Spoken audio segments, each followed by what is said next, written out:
People have literally been arguing about this for centuries. There is a massive, highly controversial dispute about ancient history, specifically looking at the famous texts of Leviticus 14.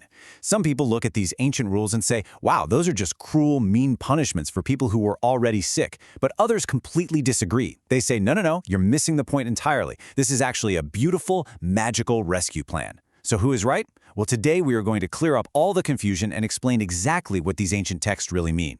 Okay, let's dive right into this incredibly exciting explainer and uncover the truth. Just picture two people arguing right now about Leviticus 14, standing right in front of these towering ancient Egyptian temples. One is absolutely convinced it's all about punishment, while the other is insisting it's actually a gorgeous story of hope and restoration. To find out the truth behind these fascinating, kind of magical ancient rules, we have to travel back in time. We're going to look at the exact step-by-step process they used, and I promise you, by the end of this explainer, you're going to see a thrilling narrative story full of amazing lessons.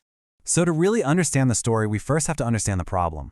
Back in the ancient world, there was a terrible skin disease, often referred to as leprosy. If you caught this sickness, it meant you had to leave your friends, your family, and your home. You literally had to live in severe social isolation. It sounds incredibly sad, doesn't it? But here is where the rescue plan actually kicks off. The ancient text says the priest would leave the safety of the camp and go outside to find the sick person. This wasn't a punishment. The priest going outside the camp was the very first step of a compassionate, divine rescue mission to bring them home. Once the person's skin was finally healing, it was time to start the official journey back. To start this healing process, the priest used some amazing, colorful items for what we call the two birds ritual. We're talking a clay pot filled with fresh running water, a piece of fragrant cedar wood, some bright scarlet yarn, and a leafy plant called hyssop.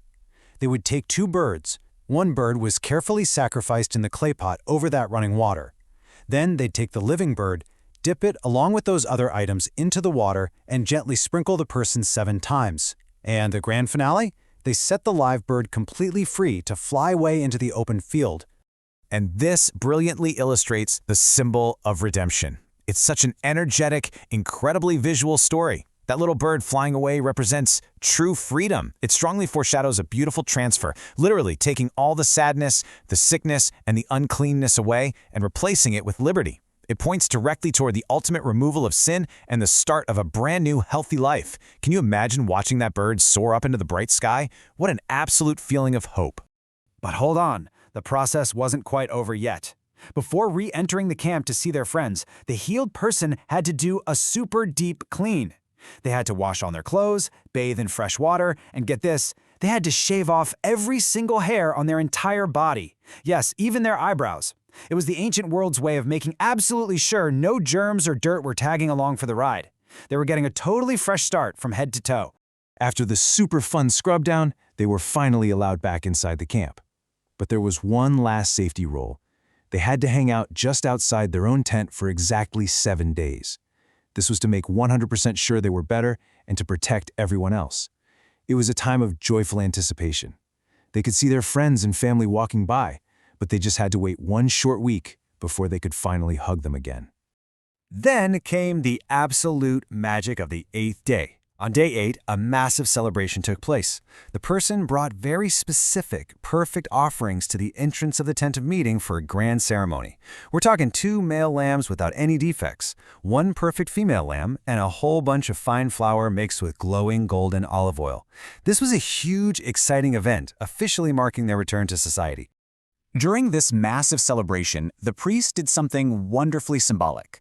He would take some of that glowing golden oil from his left hand, and he would gently place it on the tip of the person's right ear, the thumb of their right hand, and the big toe of their right foot.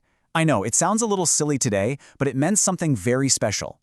It showed complete dedication from top to bottom. Their ears were ready to hear good things, their hands were ready to do good work, and their feet were ready to walk on a healthy, new path. Now, you might be wondering, what if a family just couldn't afford all those expensive lambs and fine flour? Did poor families just get left out of this joyous return? Did they have to stay isolated forever just because they didn't have enough money? Well, that would be incredibly unfair, right? Not at all. The text actually outlines a deeply compassionate divine provision for healing. God provided a gracious poverty clause. Families with limited means were completely allowed to substitute cheaper doves or pigeons for those extra lambs. They only needed 1 lamb for the guilt offering, and the rest could be these super affordable flying birds. And so, the absolute crucial takeaway here is that this highlights grace for everyone. Everyone gets a path to healing, no matter how much money they happen to have. These ancient rules weren't designed to keep poor people away. They were specifically designed to make sure every single person, regardless of their socioeconomic status, could experience the incredible joy of being restored. Isn't that an incredibly happy and encouraging thought? Okay, let's switch gears to a totally wild ancient concept. What happened if the walls of a house itself got an infection? Imagine a stone house that grew this terrible, spreading mold or mildew right on its stones.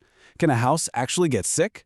Well, in Leviticus 14, we learn all about defiled houses, homes that were literally infected. So when this happened, the priest had a very specific job to do. First, he would order the house entirely emptied out before he even stepped 1 foot inside. This was a super practical step to make sure none of the family's furniture or toys got ruined or declared unclean. Then, he'd look closely at the walls for deep, colorful greenish or reddish spots. If he spotted them, the smooth stone doors would slide shut, and the house would be locked and sealed up for 7 days to test it and see if the infection spread. If the spots did spread, they didn't just ignore it. The priests purified infected houses by removing stones and replastering the walls. They literally removed the bad infected stones and carried them far away outside the city. Then they would thoroughly scrape the entire inside of the house to get rid of every last bit of the sickness. Finally, they brought in brand new stones and used fresh plaster to completely replaster the walls. They basically healed the house. And this right here proves the amazing moral of holistic healing. You see, this great rescue plan wasn't just about human bodies. It showed that God cares about every single aspect of life.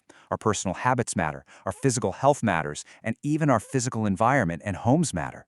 God wanted the people to live in bright, clean, safe places.